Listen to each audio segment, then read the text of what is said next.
get to the objects on the tray here first of all. Let's not get too deep, shall we? Let's go. Well, we can go as deep as you like.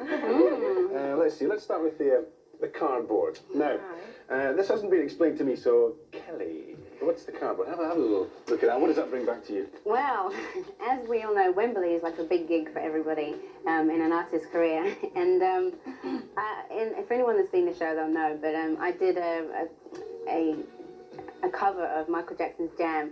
And anyway, I jump off my box and I'm supposed to then walk off my platform and carry on with my routine. But my foot got caught in the cardboard at the front of the box and I tripped and I fell and I looked like an idiot. So that's what the cardboard has to do with. She looked turned around and kicked the cardboard. It's all your fault.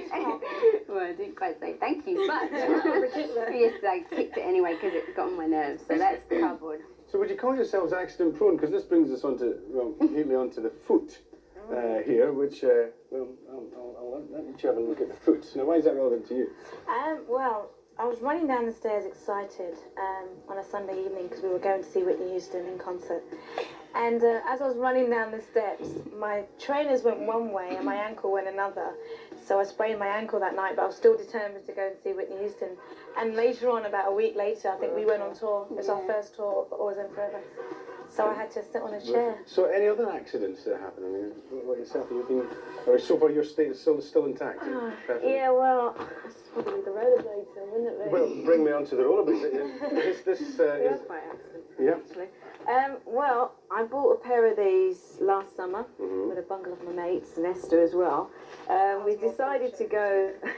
We decided to go rollerblading down Crystal Palace, and Crystal Palace is not the place to go if you ever decide to rollerblade. That is.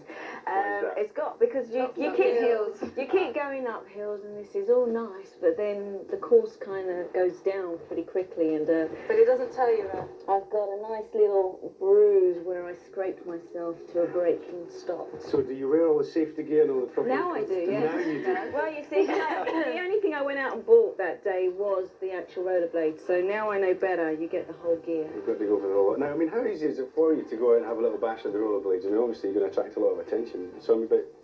Well, I did. Well, oh my gosh! Someone show me how to use these things. But no, I mean, you know, going out in public and things. Do you get hassled when you're out in the public? Well. You get people that come up and say, "Can I get your autograph in the middle of a flying pass?"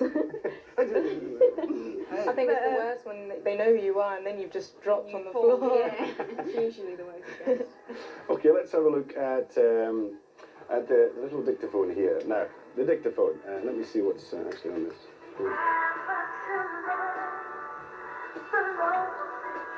I don't know if you can hear that or not, but I'm putting it close to my little microphone here. Okay, it's never too late. Esther?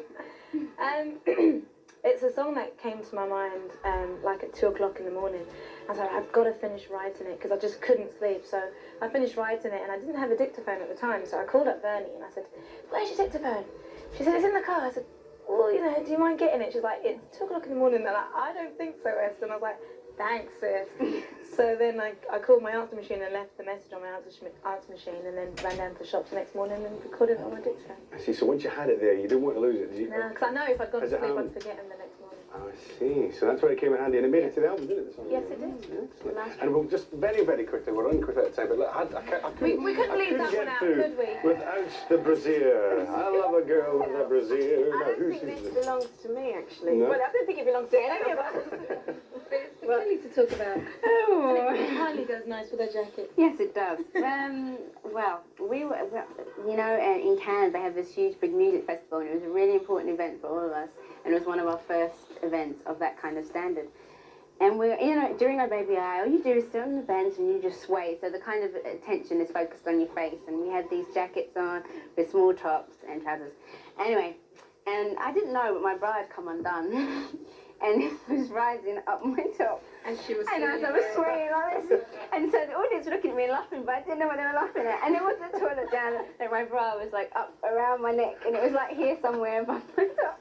I was so embarrassed, I just ran off. Where's Kenny gone to? It's like a nice little bow tie, isn't it? Like a nice little bow tie. Like just right here, so I just right, well, thanks very much. You rattled through all our room service items. We don't normally get to do that, but we did today.